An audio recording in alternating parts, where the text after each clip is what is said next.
Live from the back of Ruth the Realtor's car, it's the Stacking Deeds Show. I'm Ruth the Realtor's part-time mechanic, neighbor Doug, broadcasting live from the spacious recording studio in the trunk of her 88 Lincoln Town Car. On today's show, our awesome sauce hosts will talk with Catie Lawrence about that topic you've been dying to learn more about.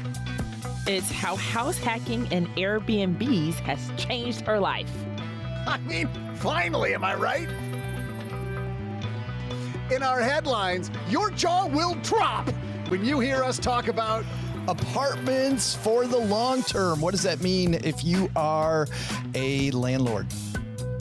A little shorter next time, Joe. Plus, we'll answer a call to Ruth's rotary phone from Ronald, who's definitely a real person. And of course, I'll pop in later with my property pop quiz. And now, two peeps who I'm absolutely sitting right behind, back here in the trunk, like at the same time, you know, like we're recording this live together, totally here. It's Crystal Hammond and Joe Saul. Say hi. welcome, welcome, welcome. Yeah, there was some extra room in the trunk. I have 2 lunch bags in the trunk today instead of my normal one. Are we still talking about the car? Right. Yes. We got 2 people's junk in our trunk. Right. Well, you don't have a lunch and a pre-lunch? It is fabulous. When we wrote that, we were sure that Doug wasn't going to be here, and miraculously, Doug is here. How are you doing, man? It's a little stuffy back here. We're in the deep heat of the Texarkana summer, but I'm sure I'll live through this episode. But Ruth is driving you to the airport. She is. Yeah. Step on it, Ruth. Super exciting. Hammond, how are you doing? Wonderful. Wonderfully. I don't know. I think like as I'm eating my lunch, I'm like, all right, what am I going to eat next? So I'm glad that there was, sorry, Doug, about you having a little less room, but I was excited about the extra room for more food. That's me. That's how I roll. I'm not sure what type of mentality it is to be eating one meal, thinking about your next meal. Yeah. Oh, like goodness. Yes. That's called normalcy. Man, I can't wait. Can't wait to eat again. Dinner's going to be so good as you're chowing on lunch. Yes. It's going to be great. Well, the lunch and dinner of this podcast are a great headline and a fantastic guest because Catie Lawrence joins us, and she's somebody who not only is a realtor, Crystal, she's somebody who's a real estate investor doing all kinds of stuff. So it's kind of like my journey report from Catie and how she did it. Yeah, from start to big time. Yeah.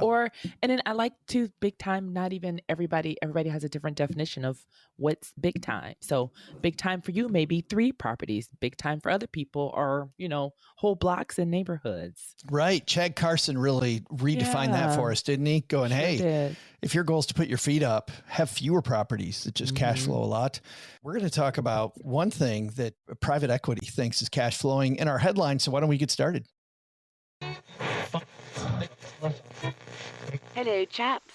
And now our Stacking Deeds headlines. Cheerio and pip pip. Our headline today comes from the Wall Street Journal. This is written by Will Parker. I think, Doug, you found this one. KKR, the big investment firm, makes its biggest foray into apartments, of all things, betting on rising rent. Private equity firm pays $2.1 billion for more than 5,200 apartment units across the United States. Here's the reason, Crystal, that I thought this was a great headline, Doug, when you brought it up, was that apartments and apartment-based living, I think, good news for our deeders, because if people are thinking, I don't know, this is my take, if private equity is getting into this, they're not looking at a short-term trend with apartments. They're looking at a long-term trend, meaning, Crystal, a lot of people giving up on this idea of having a house and instead leading into the fact that I might be a renter for a long time. Well, and then people also don't realize there's nothing wrong with renting. People do what personal finance, you do what's right for you. Some people cringe the idea of, what happens when my heater goes out? What happens when XYZ goes out? They want the predictability and the stability of an apartment. I know plenty of people that have been in the same apartment for years. Even my own parents, I remember growing up, they didn't want to become homeowners. it was the easy button to, have our family worry about ourselves and not have to worry about the water heater going out. And then another trend I'm seeing, which a lot of people, present company included, I would always tell investors stay away from condos. But I'm in a condo. I like it because you kind of get the apartment feel. Like I like having neighbors. I like, if something happens, my neighbor can hear, and there's like 24-hour of people always buzzing and milling around. But then other people love to be in the country, next neighbor 10 miles Have away. nobody. Oh yeah. So it's up to you. It's personal for a reason. So this is just another option for the people who are, interest rates are still high. So they're like, I'm not going to find anything, which, we tell you there's a deal in any interest rate environment. So it's just a matter of you doing your numbers and seeing what's best. I do think investing like an individual condo, that's got to be big time buyer beware though, Crystal. I kind of agree with Brooke from last week, where between the homeowners association stuff going on, you got to make sure you know what you're getting into, because a condo, you might not be able to do the work that you think you can do. Or the rentals either. Right. A lot of times you have to live in it first before you can rent it out. Some of them you can't rent out. If we have 10% rental capacity. So if you're buying right when someone's renting, you're like, oh man, now we can't rent because they have a 10% rule that no more than 10% of the condo units can be rented. We talked about how a lot in the past about how real estate is not even regional. It can be city by city, community by community, block by block. But on a national level, this is very telling. This Wall Street Journal piece says apartment building prices were down more than 20% in May from their July 2022 peak. So from July 2022, they've been falling, and they've fallen more than 20%, according to data firm MSCI Real Assets. Sales of buildings were 44% lower than year ago levels in May. 44%. I can't get up. 44% less. KKR's acquisition and other recent major purchases could indicate a growing confidence among large investors that rents and values for apartments will soon begin rising again. Rent is already starting to pick up in several Midwest and Northeast cities. So I like that last line, Crystal. Rent is already starting to pick up in several Midwest and Northeast cities. What does that point to? You need to do the math. Wow. Who said that before, Crystal Hammond? I think we said it on the show once or twice. I think you may have said that a fair number of times. But do the math and do the research on your particular city. However, if the national trend is there and you're a part of that trend, that rising tide, that momentum, you could become a part of that by investing in maybe some of these. Well, case in point again, Crystal, you're doing these quadplexes, and that's going to play right into this apartment building craze. Yeah. And it's cool that they said it's the 20%, like the prices are down 20% to buy apartment buildings. Definitely do the numbers in different areas, because it can shock you how affordable an apartment building is as opposed to your dream home. Because then that's another mistake people make too. They're out here trying to buy their dream homes first, and that dream home money can potentially be spent on an apartment building, then take the income from the apartment building to get that dream home. That's the mind shift that we're showing, that instead of just getting that dream home first, do a starter. Even certain size apartment buildings too, 4 or less, you can get the FHA loan. You can get financing for that and live in one unit while the others are completely paying the mortgage. So just think of those little tweaks of, instead of starting off with the dream home, let your rental income fund that dream home. And to that point, I don't think if I'm a new deeder, I don't think I'm buying an apartment building. Maybe not. Or you're partnering to learn the ropes. But then what do we talk about? Mentorship. You're not going to do this on your own. You're going to find, people like, trust, and not get sturmic scam pantsed on just, handing over money. Scam pants? Who is that? Due diligence. We need to create a character Scamster McScam pants. Move over, neighbor Doug. You've got competition in town. Never. You definitely want to go in with somebody who knows what they're doing, because when you're adding several doors at a time, I mean, this speaks then of systems. This speaks of a process. It's also, Staff. And when we talk about vacancies, like you are almost always going to have some percentage vacancy at any given time. So the math, it works a little differently. So you definitely want to have a better partner. But I do think I know a firm that was working on going into new cities, and they didn't do any work outside of looking at where McDonald's was going. Ah, that's smart. Because what they did was they realized that if McDonald's is hitting this trend, McDonald's has tons of people, does tons of research, make sure that they're going to have a winning location, and they're going to pick a good spot. Oh, yeah. So if McDonald's is going to be in a spot, they very much found that their work correlated with what McDonald's was doing. And so rather than spend tons of money on research, they just did that. I think in this case, it's kind of the same. Yeah. If KKR is moving into apartments, I think it may be a great idea to look at, well, where are these apartments at? And don't get me wrong, if they're going into a downtown area in Boston, well, you don't want to compete with KKR, but certainly you can be looking at then the suburbs around Boston. I didn't realize that. This is the same for Walgreens and CVS as an example. Yep. Doug apparently already knew this. I didn't know this at all. That they common knowledge, Joe. On purpose, these two chains like to be across the street from each other because it just all ships rise in the rising tide. People think about, I need to go to this corner to get my prescription filled. And 50% are going to choose the one on the left, 50% will choose the ones on the right. And they both get more traffic because they're right next to each other. I remember years ago, some coworkers, we all looked into getting a Panera, and it is like the requirements are very, very stringent. Like they do have population requirements. They have size of other franchises in the area. Like there were like all these requirements. We're like, oh yeah, nope, this is not for us. But that definitely makes sense that if you see someone like a McDonald's or something else, they've done their thorough due diligence, and there's a very good reason. And to your point, that's Panera doing their due diligence. Oh yeah, definitely. They know where they're going to fail. Yes. And they're not afraid to say no. I think a lot of the time what happens are deeders say yes to too many sketchy opportunities. We are in the middle of a real estate transaction right now that I really can't talk about. Oh, great. Thanks for bringing it up. Yeah. Yeah.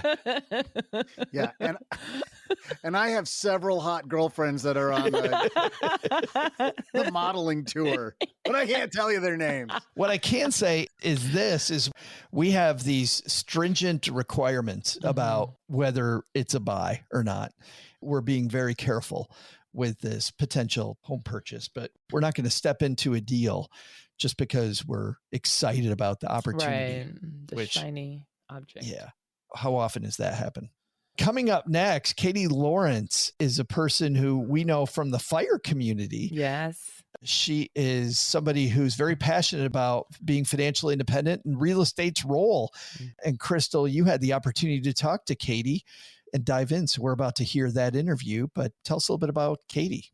Real estate was her accelerant in getting started on leaving her W-2 job. She liked her W-2, but when the time comes, sometimes the time picks you.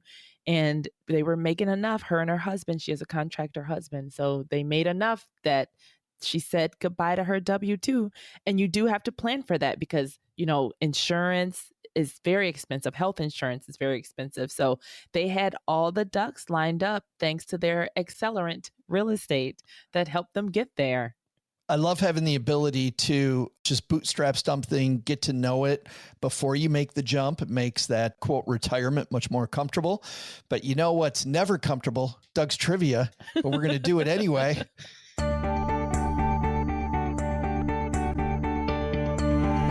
Cringe. I did not see that coming. Ninja. Hey there, Deeders. I'm Ruth's wrench-wielding repair guru, neighbor Doug, and we're fast approaching one of the most exciting days of the summer. That's right, the Major League Baseball trade deadline. I mean, there's no clearer signal that your home team is completely given up and is only showing up for work to get the free sunflower seeds in the dugout than when it trades away the only two good players you've got. Yeah, I'm looking at you, Detroit Tigers. Today is an important anniversary in the baseball world. In fact, in all of professional sports, because it was on this day in 1866 that the first professional sports team was established. I'll give you a hint. It happened in a city whose real estate market's pretty hot right now. No? Still can't figure it out? Okay. It's located on the water. Geez, I'm practically spelling it out for you. Nothing? Okay. They're famous for a very particular food. Oh, come on! Are you even trying? Well, that's it. That's what I got for you. That's today's Property Pop Quiz. What city is the host of the nation's first professional sports team? I've already given you way too many clues. Just apply yourself. I'll be back right after I go check up on the trade rumors about me.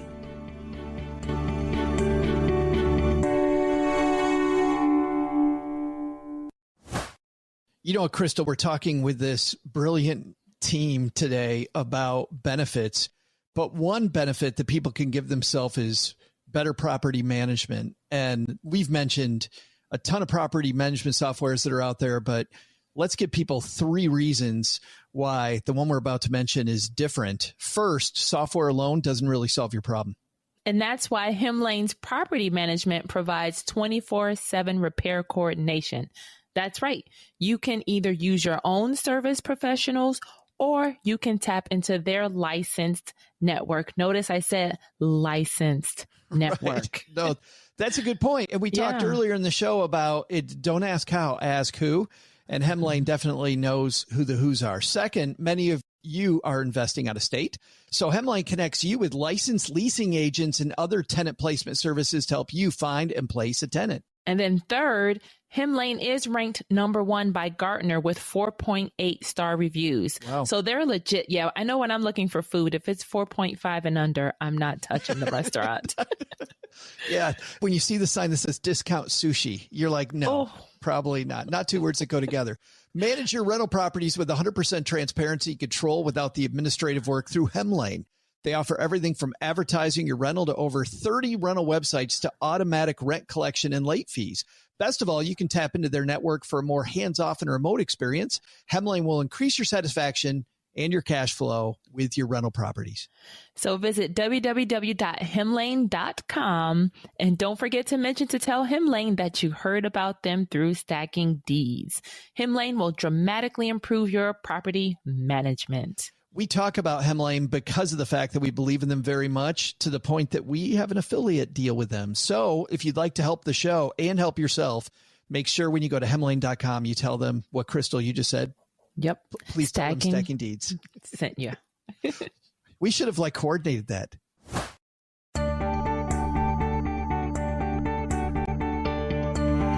Hey there, Deeters. I'm vocal free agent and professional seed spitter, Ruth's mechanic neighbor Doug. On this date in... I'm just going to trust that that's a seed spitting noise. I couldn't stop. Sorry. On this date in 1866, fresh off a 9th-inning victory over the Confederate States, one northern U.S. city established the world's first professional sports team. Of course, it was a baseball team because, baseball's the best sport.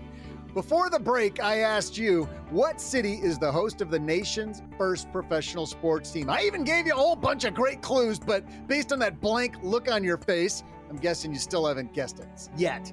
Like I said, it's one of America's most historic cities. It's got this great waterfront. It's famous for its food and has a booming real estate market. It's none other than, Crystal, say it. I know you know it. Chicago Cubs. So close. Starts with the same letter. Cincinnati. Oh. Duh. You got the Ohio River waterfront. You got your Skyline Chili. And it's seen its home prices rise almost 9% in just the last year. No wonder the Reds have never switched cities. There's something the Oakland Athletics can't say. They move cities like every couple of decades, and they still suck canal water. People in Oakland are like, I was just standing here, minding my own business. No, they're happy to see him go, trust me. And And now, let's get back to Joe and Crystal and our featured guest. We'll go to Catie in just a second, but Cincinnati, a great town. It far exceeded never my been. expectations the first time I went there for a baseball game. You know, the downtown area was beautiful. I just thought it was great. The baseball crowd's amazing. I mean, everybody knows that, but the You know what's downtown great area too? is The really Cincinnati Zoo. Have you guys? No. beautiful. Oh, heaven.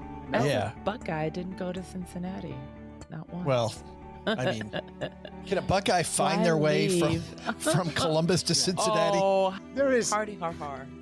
if you're an Ohio State fan, it's like Columbus and then a whole bunch of nothingness. Right. But Then they Chicago. don't realize they're a flyover state. They think they're everything. We're not talking about what's going on in their brain, the whole bunch of nothingness, Doug. Yeah, right. Right. Haters. There are other cities. Why do they all start with C's in It's Ohio? so funny because that's not coming from you. That's not an insult. Ooh, hey, ooh. All right, let's move on to Crystal's interview with Catie Lawrence.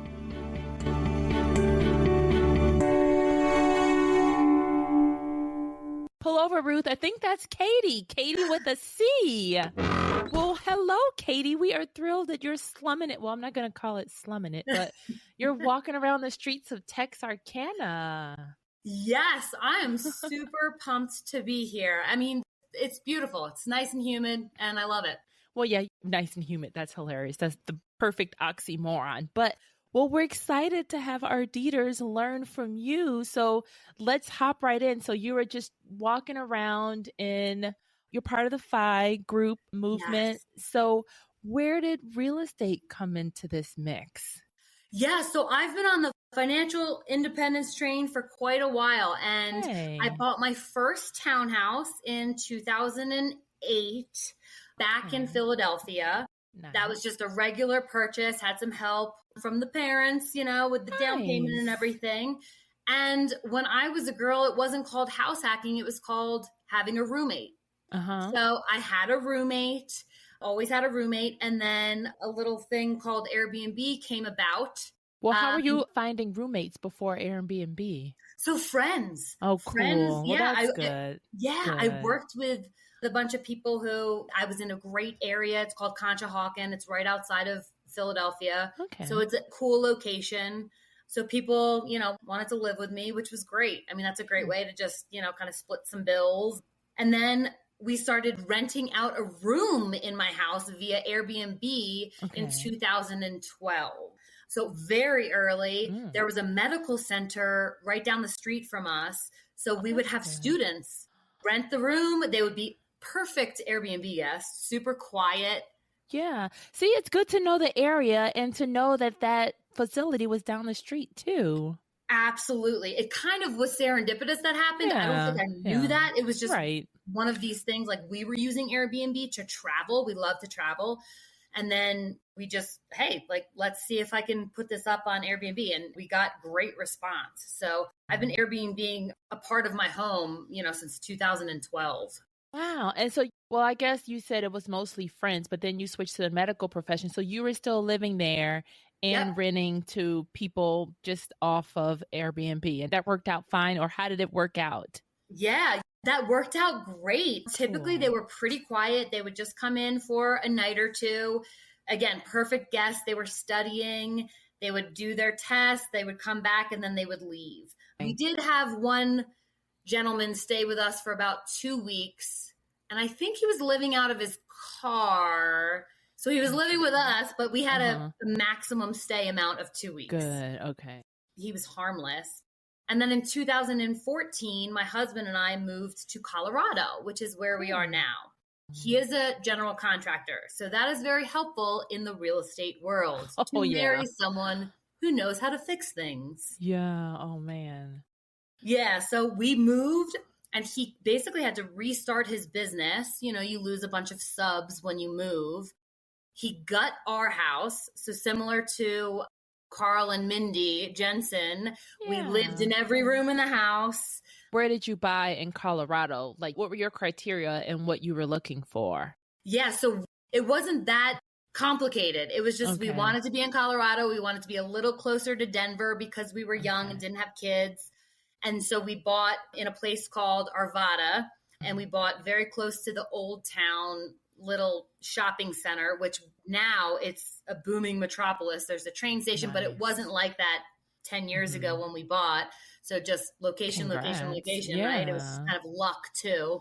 But yeah, so we bought that. We pulled equity out of our townhouse to be able to do it. And we kept the townhouse as a rental. Okay. So then you said you lived room to room. So what kind of shape was it? And then because it was in that shape, did you get a good deal on it? So yes, we bought for a ridiculously low price. Colorado is a very high cost of living area. So it is appreciated almost triple to what we bought it for, but we need to gut it. Yes. So it was all original 1955. There was a blue toilet, a pink bathtub. So lived in every room in the house while he was renovating. And at that time, I was still working a W-2. So still had income coming in, and he was fixing the house. And then he hooked up with an investor and started fixing and flipping for her, as the contractor. Yeah. And then we kind of decided, why aren't we doing this for ourselves? Well, that's brave too. Like, even tell us about your thought process, because in the industry, there are a lot of contractors, there are a lot of realtors who are in the industry, but they're not investors. So what turned your mind? Yeah. No, great question. Because Mike, I think, hooked up with an investor and just kind of started seeing the profit and just, why aren't we doing this? I mean, this is in 2015. We started our company, Happy Homes. And again, he was seeing the profit she was making, and he was doing most of the work and managing the project. So he had the skill set. I'm not saying agents don't have the skill set. I'm an agent, so there's a lot of skill involved, but he had the heavy lifting skill set. So we started our company and started flipping houses. Again, I still had a corporate gig, so it was good to have some money coming in. Oh, of course. So we started flipping in our neighborhood. So we typically would find houses within a few miles of us. And so you found a comfort zone radius area or what have you. So what was your process were you a realtor then, or what was your process for even finding places like Zillow, Redfin? Yeah. So we bought all of our properties except one off market. Oh, so wow. Yeah. So the first flip we ever did, which doesn't usually happen, we wrote a note to the owner. They had rented it for years. The renters were moving out, and we heard that their father passed away. So sorry your father passed away. We're in the area. We buy houses. If we can help you out, what are your thoughts about what you're going to do with this house? So we ended up buying it off of them, off market, for a great price. We made almost 6 figures of profit on our first one, which again doesn't always happen. Right. Yeah. But people hear that and they're like, I'm going to go flip houses. ASAP. I don't know. So do you still have that one place, or did that help you get others? Yeah. So with the profit of that house, we then flipped the next house. So every property we got a little bit better, a little bit quicker. I mean, we can flip a property, my husband, with me helping, can do a property in 90 days. That's beautiful. Start to finish. So we would purchase another home. We purchased them cash, which I know there's a lot of, why wouldn't you leverage other people's money? I'm kind of a debt and risk averse person, even though it probably doesn't sound like it. So we could use cash. So we just kept flipping. So since 2015, I think Mike has flipped about 11 properties. And when COVID hit, we all remember COVID, we had a flip under contract that fell out because they got cold feet. So that was our first BRRRR property. So we basically renovated it, wanted to purchase it. It didn't sell. So we rented it, and we still own that property. Okay. That's become an amazing rental. So then is that the reason you turn things into rentals versus flips, is if you can sell it or not? Or what was the thought process, or what made you make that decision that, okay, we should keep this one? Because do you have a mix? What is your mixture of properties? Yeah. So we have 3 long-term rentals and 1 midterm rental. So we midterm rent and short-term rent our primary home. when we travel. So currently we're living up in the mountains because my husband got a job up there. So we have midterm rented our primary house, and we have short-term rented our primary house when we travel. And we've made quite a bit of money doing that since 2016. Oh, great. So then do you have any tools that have made that process easier to manage? Oh my goodness. So get a great house manual that explains absolutely everything in your home, so you don't have to deal with the messaging of, hey, how does your TV work? You know, all of these smart gadgets nowadays. Get a great cleaner that I would say even 2 cleaners, just so you can kind of, in case you get a last minute booking, you can make sure that the house will be turned over, and then automate the messaging. I don't use anything but Airbnb to automate that. I know that there are plugins to do that, but since we only have one rental that needs that, I had one time had 2 short-term rentals, but I didn't feel the need to use any additional automation systems. And then make sure that you're changing the pricing with holiday weekends, with monthly discounts, with, you know, making sure that you're getting in there and checking it. And SEO nowadays, the search engine optimization of Airbnbs is huge. So making sure that every single picture has a description, the title says what it actually is. So there's a lot of like little tricks if you're going to be short-term renting or midterm renting your house. And then make sure that you have lock-offs. Okay. Yeah, well, a lot of people they gloss over the whole SEO part of it, or they leave it to, I guess, the management company to cover. So then we know the reason a lot of people even don't get started in the first place is because of horror stories. So what kind of expensive lessons have you learned from your process? Yeah, so making sure that you're vetting people is huge. And you're kind of thinking, well, how do you vet people on Airbnb? Because we were renting our home, I've turned Instabook off. So they have to message me. There's automation messages that kind of go through the rules and regulations about the house. There's only 4 people allowed. So you set up these kind of boundaries before they even come into the house. And I do that for the long-term rentals too. For our long-term rentals, you vet the tenants. I don't care if they're your friends. I don't care if they're your family. You check references. You make them get renter's insurance. You make sure that they're disclosing pets. You actually meet them. So whether that means I meet the pets. This is for any rental. Yeah. Oh my goodness. Whether you are zooming them because it's a long distance, but you want to make sure that you're kind of getting your eyeballs on what's going on in the home. So I think vetting is just the biggest. If you can vet well, that might mean your rental might sit for a month. But I would rather have the right person in there and have it take a little longer to actually rent than have the wrong person in there. Oh, definitely. Me as a landlord, I've had horror stories of if the vetting was just done properly. It saves. And that's not even in landlording. That's in life every day too. Yeah. And that's, if you're hiring a property management company, that's one thing, but I self-manage all of our rentals. I self-manage the short-term and the midterm. So it's just good to have these things in place. And then it becomes kind of second nature when you have a turnover. Got it. So then all of the places that you manage, you still have one in the PA area. Yeah. Where are the other ones? Are they all close enough for you to get to pretty easily, or where are they? Yes. So one in right outside of Philadelphia, and then 3 are in Colorado. So actually all 3 of them are in Arvada, Colorado, because that's my area. So so we have a single family up the street from our primary, which is also a single family. And then we have a turnkey condo, a 2-bedroom, 2-bath that we've had the same renters in there for 3 years now. How did you do your due diligence with the condo? Because a lot of people, they are anti-condo because of associations, sometimes the rules, but you've had a good experience. We like to hear good and bad of each. Yep. So we have had a great experience. The HOA is the one thing that is always, even if you vet them, even if they're great, rules can change very quickly. When we first purchased, we made sure that we were allowed to rent it, just Again, sometimes they don't let people who aren't the actual owner in there for 2 years. And we made sure that we were allowed to rent it.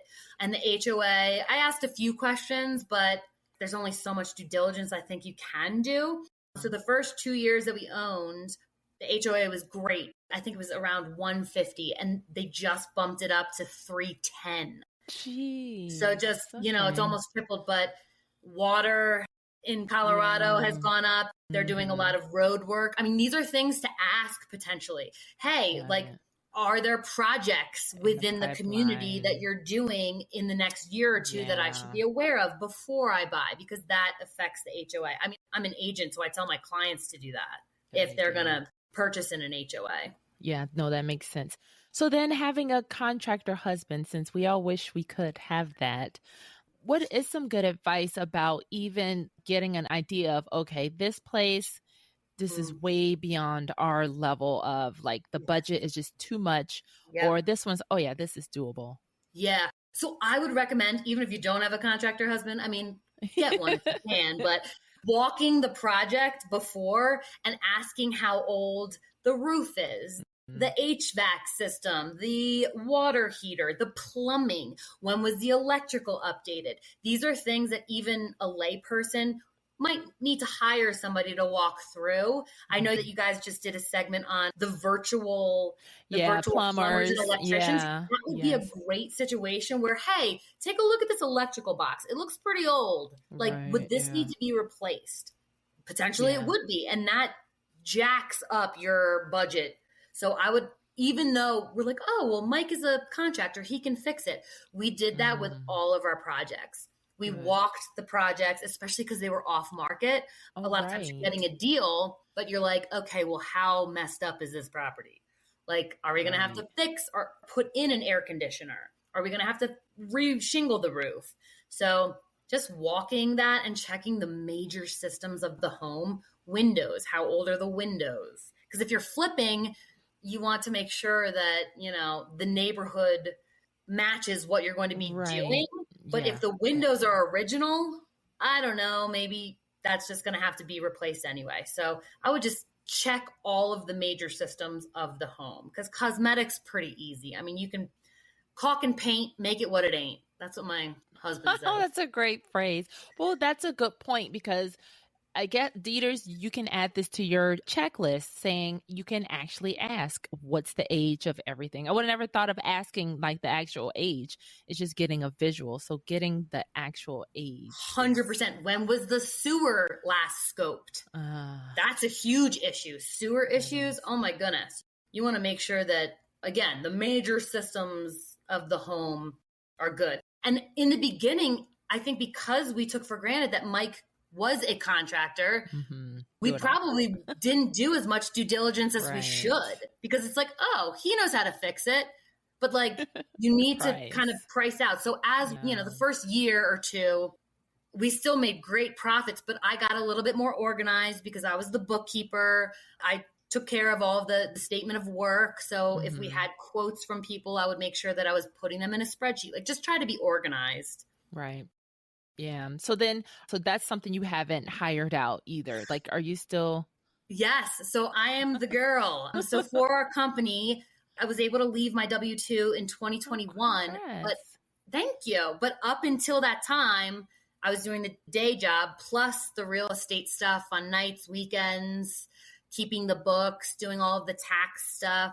So yeah, we never hired that out. We did have a bookkeeper and we have somebody who does our taxes. Because that is complicated. Well, how did you prepare to leave? Because, okay, going all in on real estate, again, people are afraid, which, okay, you can be, it should be. So then how did you prepare to leave your W-2? Like what clicked and said, all right, it's time for me to leave the W-2. My time is way better spent.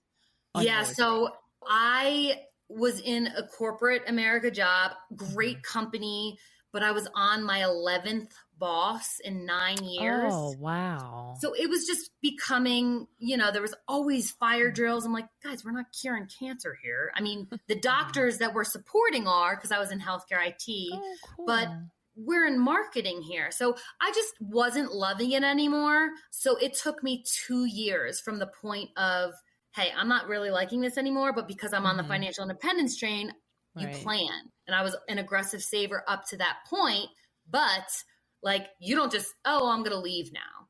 No. It took me 2 years of saving over 50% of my take home. Oh, nice. Like stacking my emergency fund, stacking, just all of the things, making sure I did like my physical, my dental appointment, like before I quit. You got to make, because we had to pay for health insurance and we didn't get dental. So I'm like, I'm going to go to the dentist before I quit. So so definitely a planned for that. Okay. And it took about 2 years. Okay. Well, yeah, then that's what I want our deeders to realize. 10 times out of 10 for real estate, it doesn't happen overnight. It's not a get rich quick kind of thing. This is slow and steady. The slower you go, actually, the better. Yes, because that is where the equity is built. And I also in that time got my real estate agent license. So I was building skills. I was stacking skills to make sure that I was going to succeed in the next venture. Right. And real estate is really a long-term play. I know that flipping seems like a short term, and that is a great way to get like an influx of cash. But unless you know what you're doing, I don't know if I'd suggest you start with house flipping unless you're married to a contractor. There you go. But then there's still hiccups that, happen 100%. along the way. Right. On our one flip, we outsourced some of the GC work because time is money and how valuable is your time. And okay, we're going to outsource this so my husband could go do this really high-end kitchen job for a friend. Well, the GC just wasn't showing up, but we weren't on the job every day. So just lessons are learned and you're like, okay, well, I guess if we're going to hire this stuff out, we need to do our due diligence to make sure that they're going to be showing up. So is that expected too? Is it like, should you have that in your contract that, hey, if you're the general contractor, I need you to at least lay eyes on the project? Like, daily, absolutely. Weekly? Okay. Absolutely. And I think that you should have in your contract that every week we get an update. And not to be a pain in the butt, because if you're hiring it out, you trust this person. Right. But hey, once a week, can we just check in and can you just let me know where things are? I have a lot of friends who invest out of state and it's like, I don't know what's happening. Like, let me just check in with you. And you're putting a lot of trust in these contractors. So yeah. Well, yeah, it's a lot of money and a lot of trust. And even not even going back, Catie, and saying, I'm a pain in the butt. If they think you're a pain in the butt, then you shouldn't work with them anyway. Because it is. I try to blame things like, it's my anxiety or my OCD. I just need to see, all the paperwork. It's my money. Well, so too. I've worked hard for every penny. I know.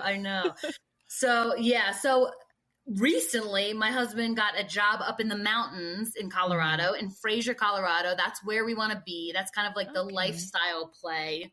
I'm still an agent, but we're not flipping houses anymore. We just have our rentals. We have midterm rented our primary. And now Mike is basically working for one of the biggest builders up there. So nice. Yeah. So that's where we want to be.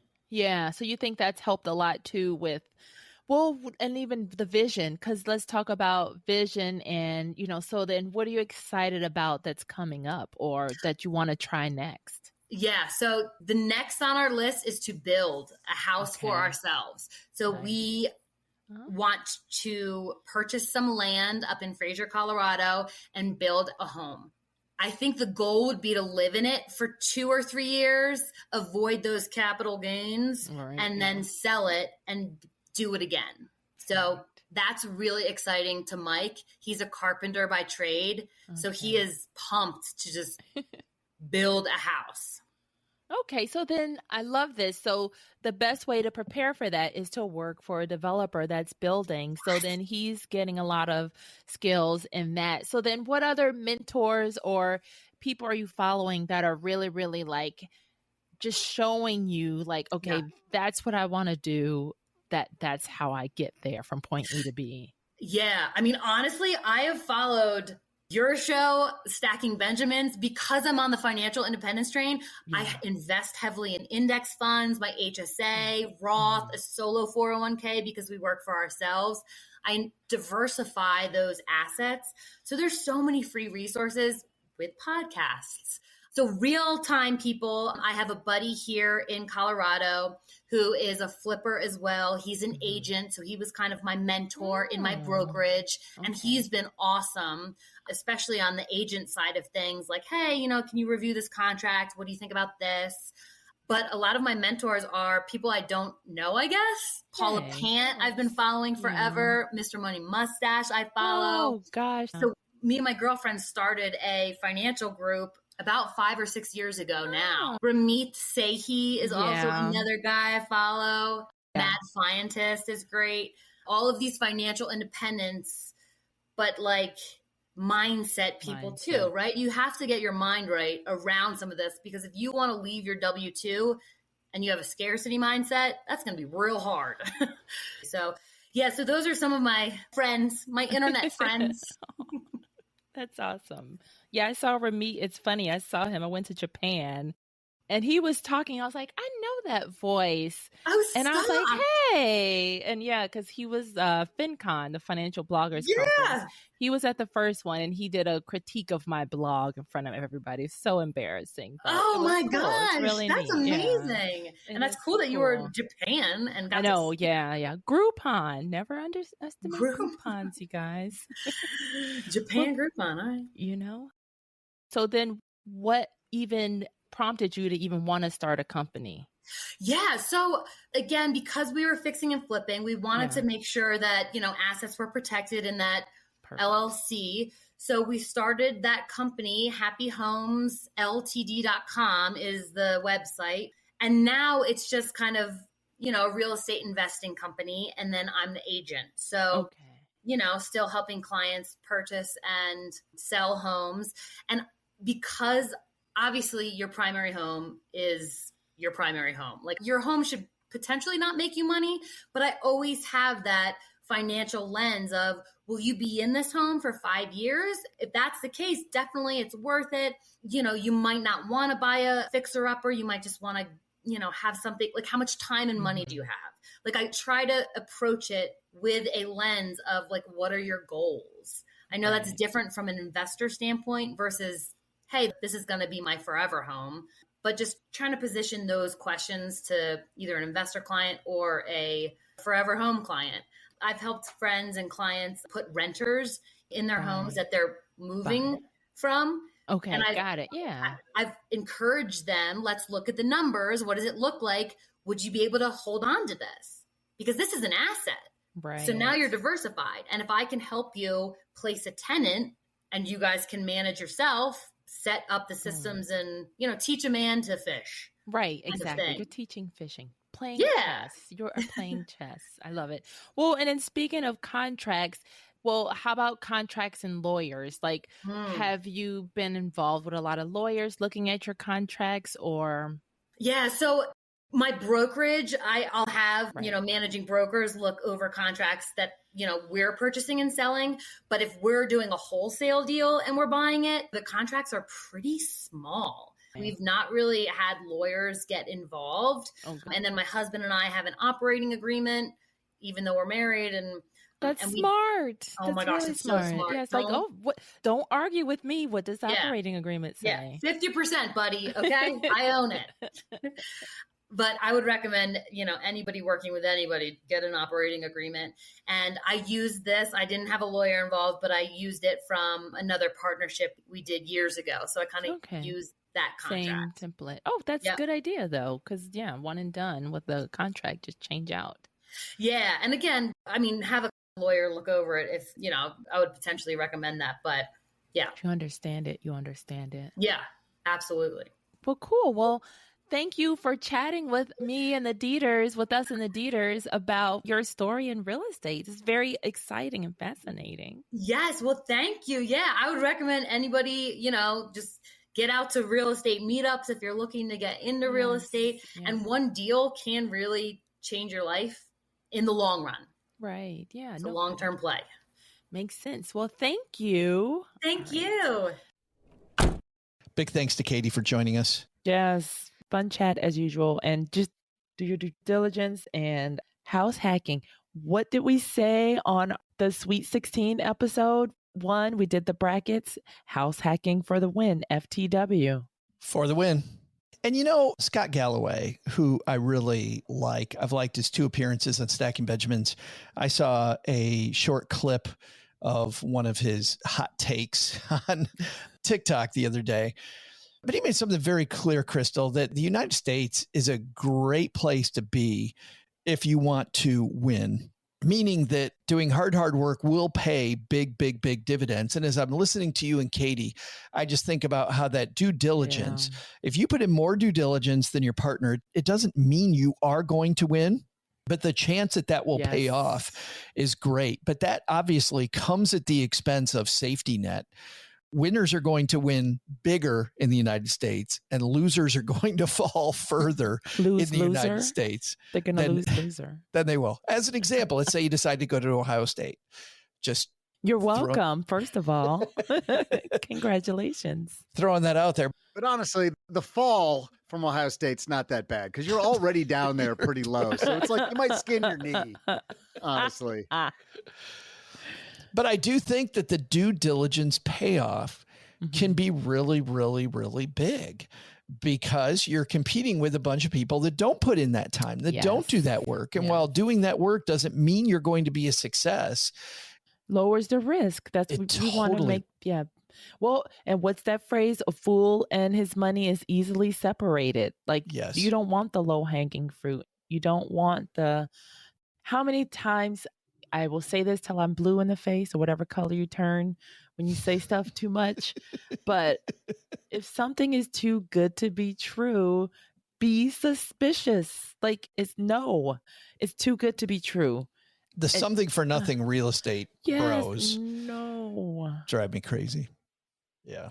Don't fall for that, please. We actually have a letter, Crystal, from a Dieter. Yes, let's hear it. All right. Look who's got a letter. Look who's got a letter. All right. So this question comes from Ron. What are some effective strategies for screening friends and family as potential tenants for your rental properties? How can I maintain a professional relationship throughout the rental process? Okay.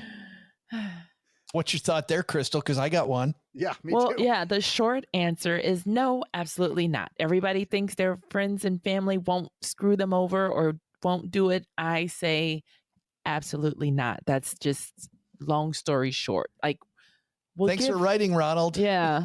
Very easy button. Thanks for sending us the easiest question we've ever received.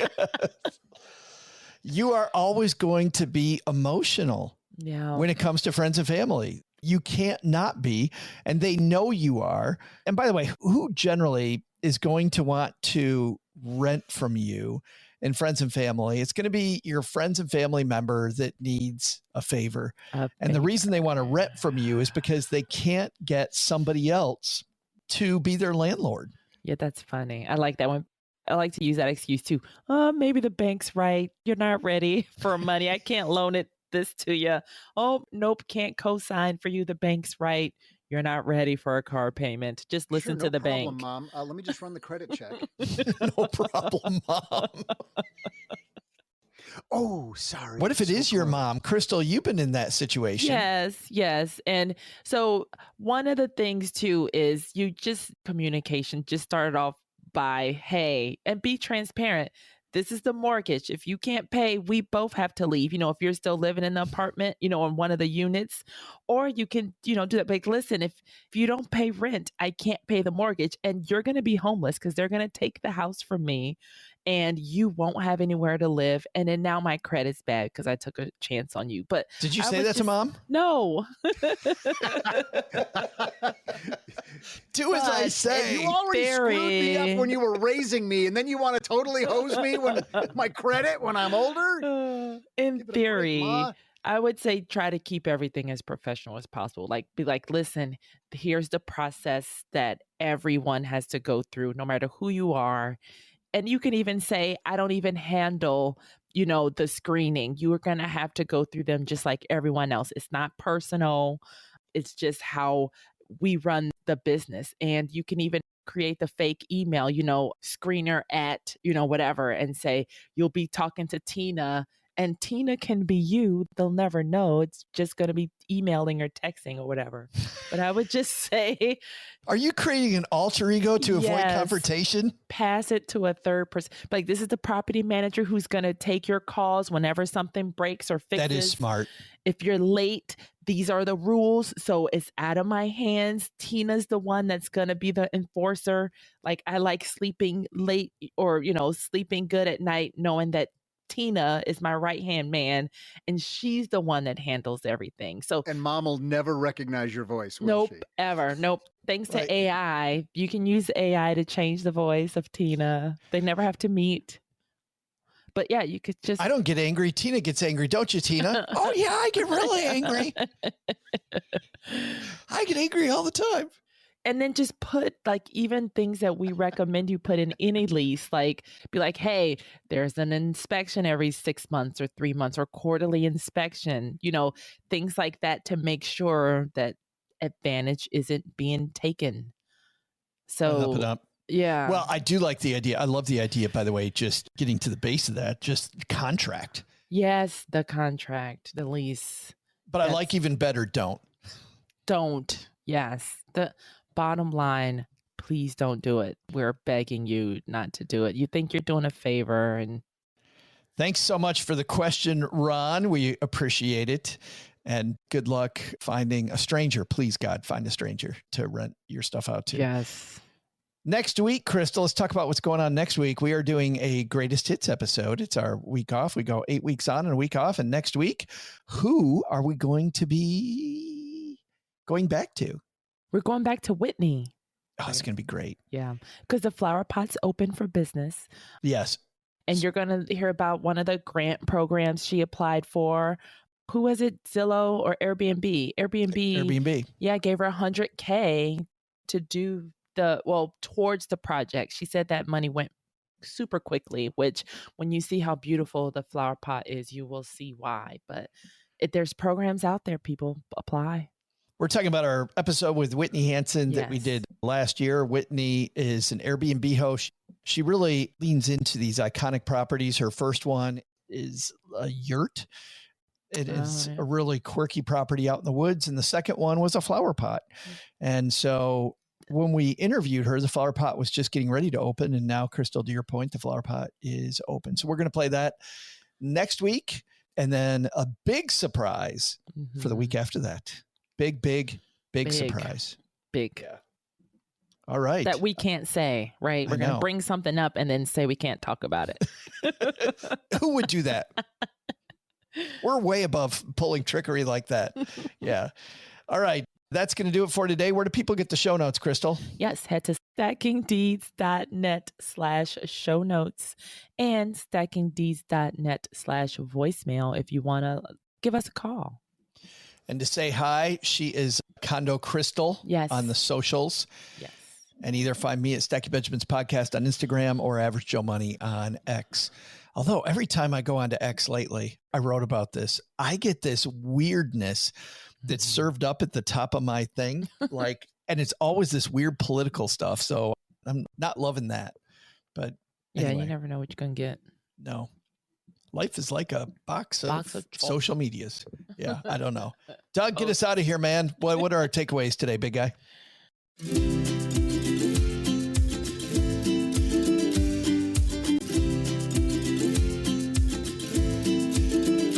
I don't think I can fix what just happened, but I think I can wrap it up. Here's what we should do based on what we learned today. First, take some advice from Catie. Crystal, what was her biggest takeaway? This just reeks of laziness, Doug. Right. This just really reeks of laziness. Crystal, do my job for me. Let's move it. All right. Catie's biggest takeaway, I'd say, is definitely the importance of doing that due diligence before purchasing your property. So ask for the age of the HVAC, the roof, and all the big systems so you'll know, for budgeting when things are going to... All right, wrap it up. Thanks. Bye. This is my part of the show. I'm the captain here. Second, don't forget that incredible thing that we talked about during the headline segment where I was totally paying attention. You know, the one about the Joe? Yeah, about the apartments and the fact that you don't need a lot of money for research. Look at where the big men and women are going in their research and follow along. And right now, trend might be apartment buildings. Yep, that's the one. It's absolutely the one that I meant to say. But the big lesson? Maybe don't look into the trade rumors about yourself. You might find out you're just too valuable to be traded to the Joe Rogan podcast. Oh, we were making that deal in a heartbeat. Thanks to Catie Lawrence for joining us today. You can find out more about their work at happyhomesltd.com. We'll also include links in our show notes at stackingdeeds.net.